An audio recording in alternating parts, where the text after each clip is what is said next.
નમસ્કાર વિદ્યાર્થી મિત્રો, ધોરણ 9 વિષય ગુજરાતી, પાઠ 6 લોહીની સગાઈ. મિત્રો, અગાઉ આપણે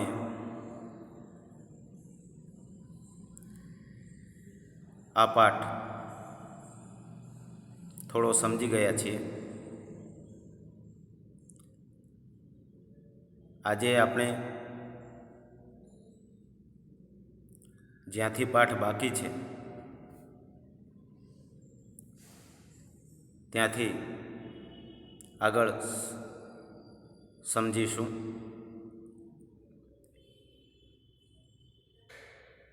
તમારું પાઠ્યપુસ્તક સાથે રાખશો. જોઈએ પાઠ આગળ.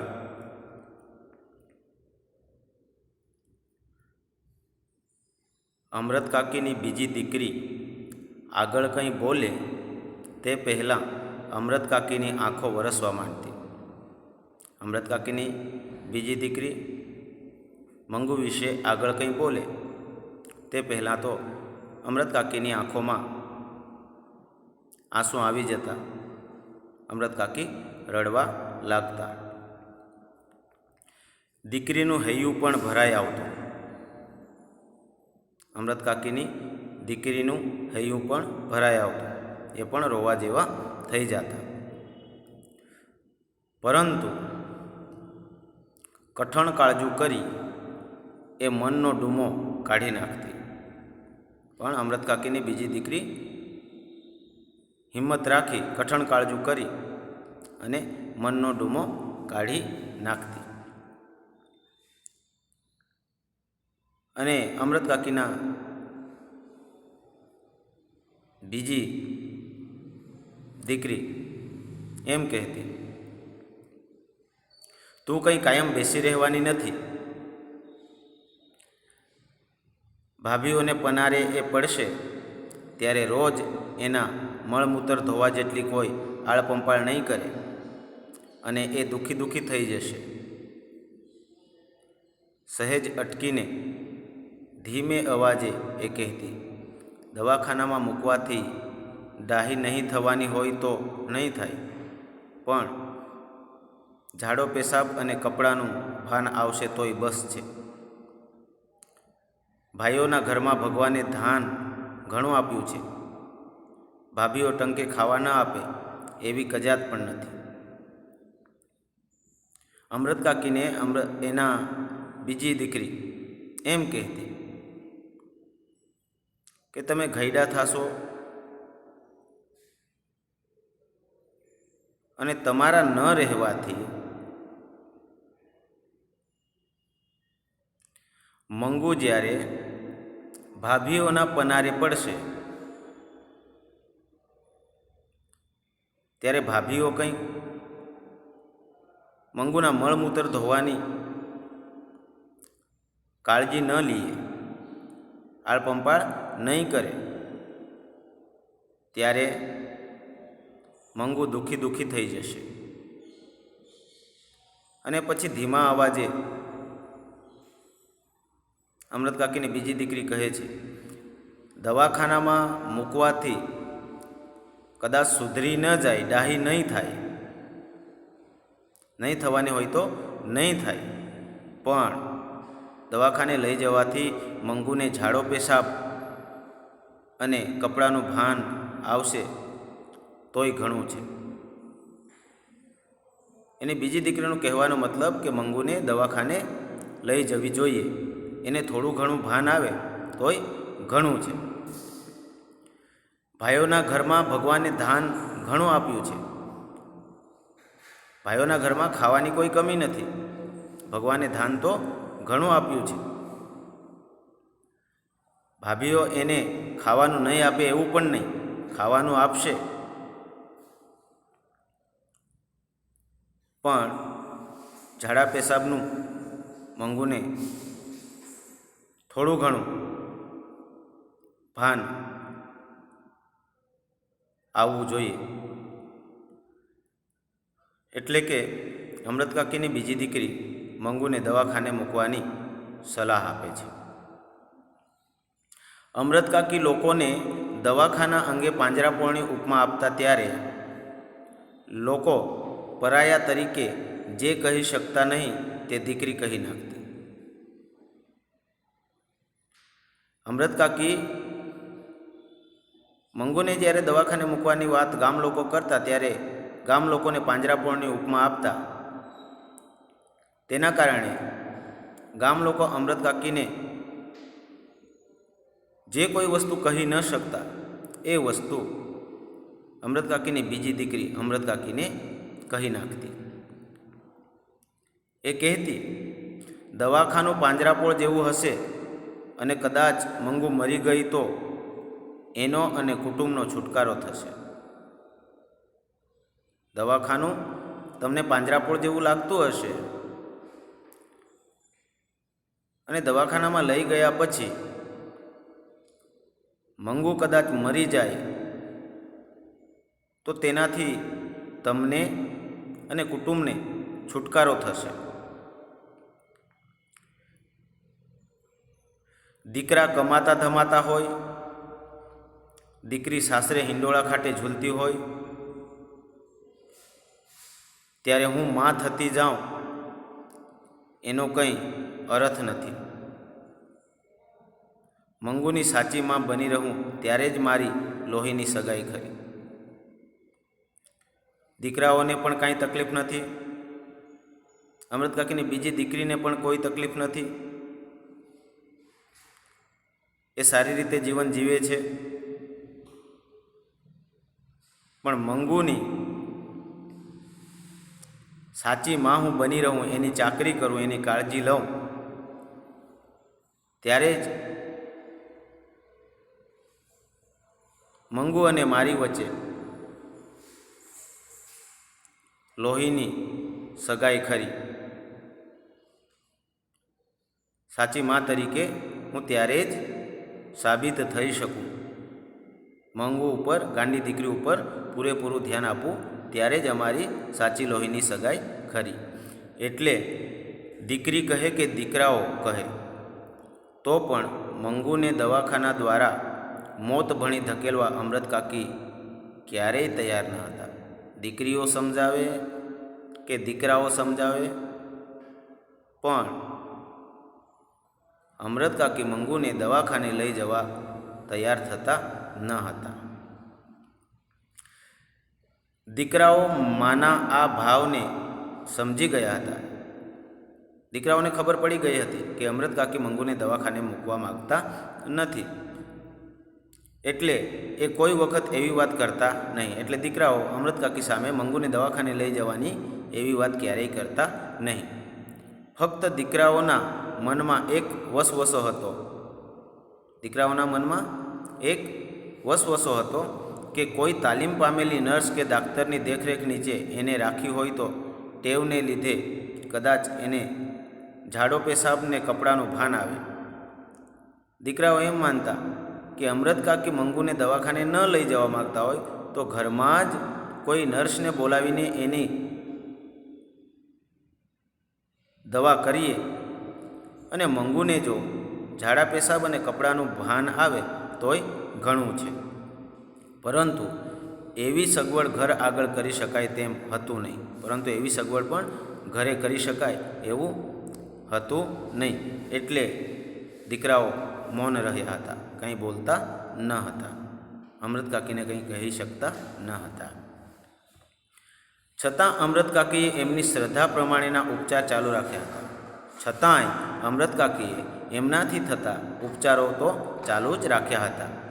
દવા કરનારાઓ વણનોતરિયા ઘેર આવી પહોંચતા અને જે ગાંડાની દવા કરનારા વ્યક્તિઓ ન બોલાવે તો પણ એ મંગુની સારવાર માટે ઘરે આવી પહોંચતા. શિલાજીત વેચનારા કે હિંગ વેચનારા વૈધરાજો, દેશી દવાઓ આપનારા મંગુને ગાંડી જાણતા પોતે દવા જાણે છે તેવો દાવો કરતા.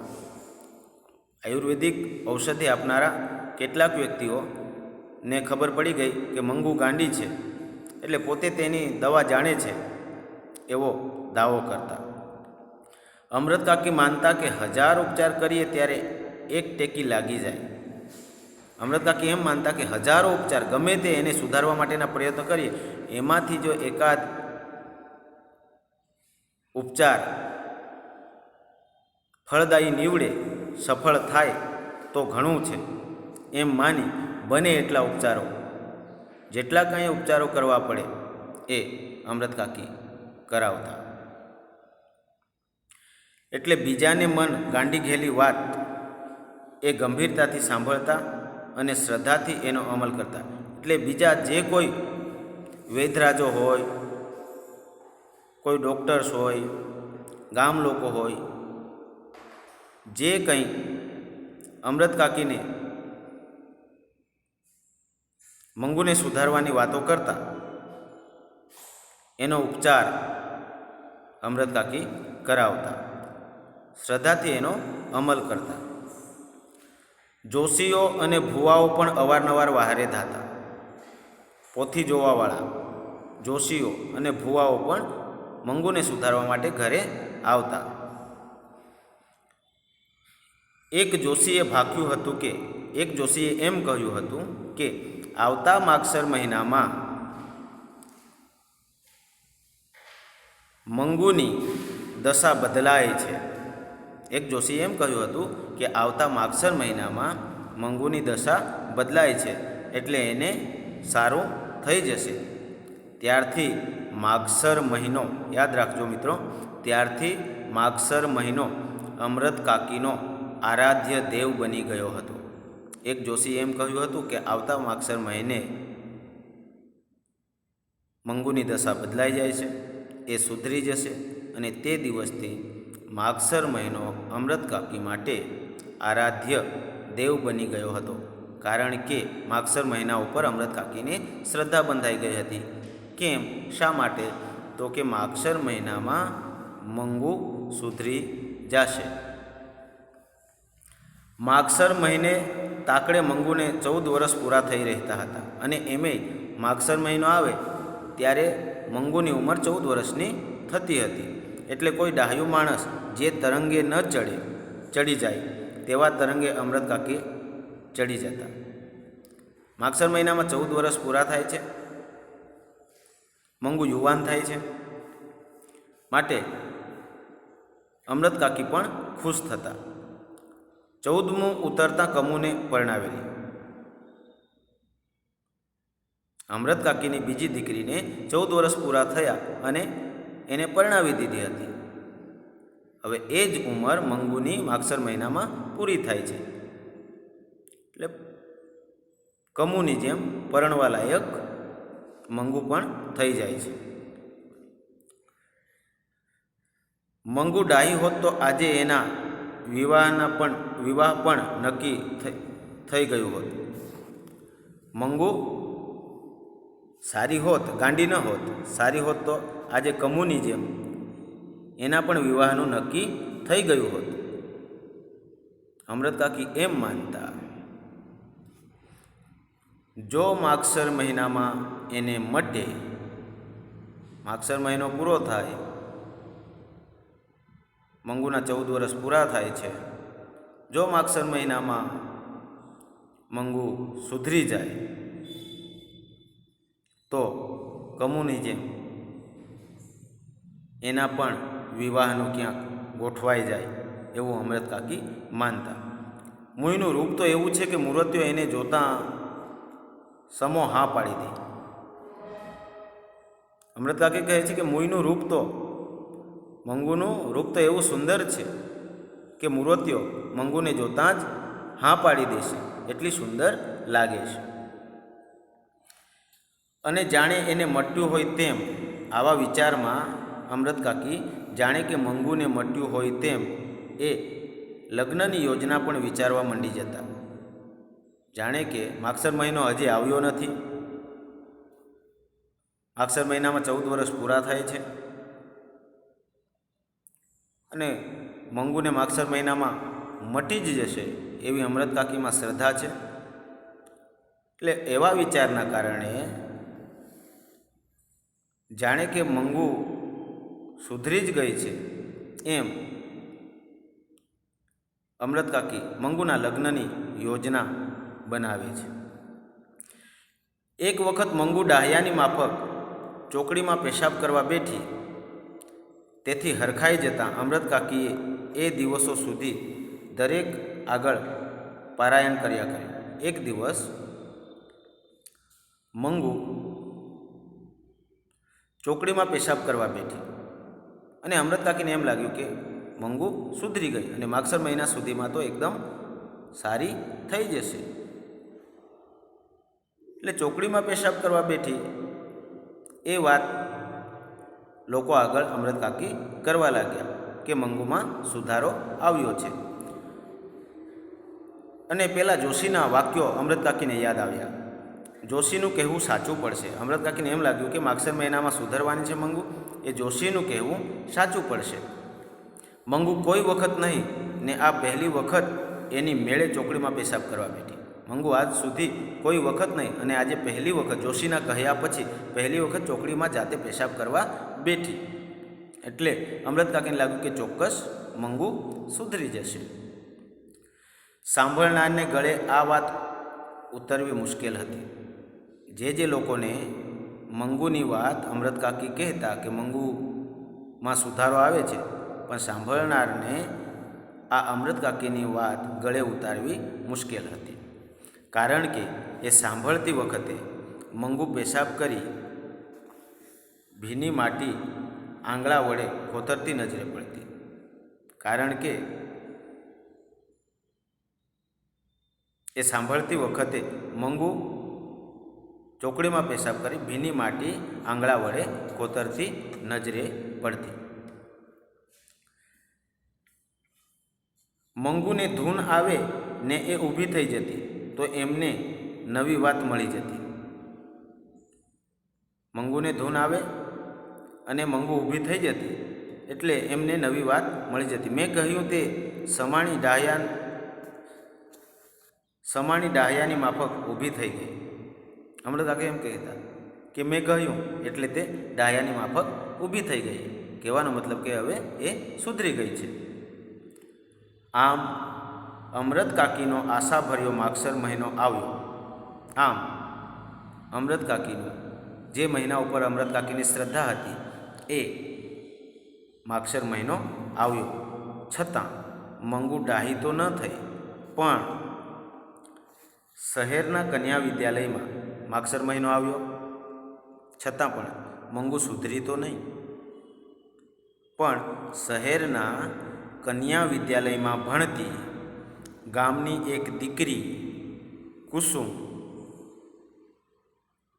ગાંડી થઈ ગઈ. માગસર મહિનો આવ્યો, મંગુમાં સુધારો ન આવ્યો, પણ કન્યા વિદ્યાલયમાં ભણતી ગામની એક છોકરી કુસુમ ગાંડી થઈ ગઈ. મંગુની માફક એને પણ ઝાડા પેશાબનું ભાન ન રહ્યું. મંગુની જેમ જ કુસુમને પણ ઝાડા પેશાબનું ભાન ન રહ્યું. અમૃત કાકીને એથી દુઃખ તો થયું, પણ સાથે સાથે સંતોષ પણ થયો કે સંતોષ પણ થયો કે ડાહી ડમરી છોડી ગાંડી થતાં આવું ભાન ગુમાવી બેસે. અમૃત કાકીને સંતોષ પણ થયો કે ડાહી ડમરી સારી એવી છોકરી ગાંડી થતાં આવું ભાન ગુમાવી બેસે. અત્યાર સુધી સારી હતી કુસુમ, અચાનક ગાંડી થઈ છે અને ગાંડી થયા પછી કુસુમને પણ ઝાડા પેશાબનું ભાન નથી. એટલે અમૃત કાકી એમ માનતા કે ડાહી ડમરી છોકરી ગાંડી થતાં પોતાનું ભાન ગુમાવી બેસે તો મારી મંગુ તો જન્મથી જ ગાંડી છે, એને ઝાડા પેશાબનું ભાન ક્યાંથી હોય? જન્મથી ગાંડી મંગુને બિચારીને એવું ભાન ન હોય તો એમાં કંઈ નવાઈ નથી. અચાનક સારી છોકરી ગાંડી થાય અને ઝાડા પેશાબનું ભાન ભૂલી જતી હોય તો મારી મંગુ તો નાનપણથી જ ગાંડી છે એને ઝાડા પેશાબનું ભાન નથી તો એમાં કંઈ નવાઈ નથી. તો મિત્રો, આજે અહીં સુધી આપણે પાઠ જોયો. આગળનો બાકીનો પાઠ આગલા પીરિયડમાં આપણે જોશું.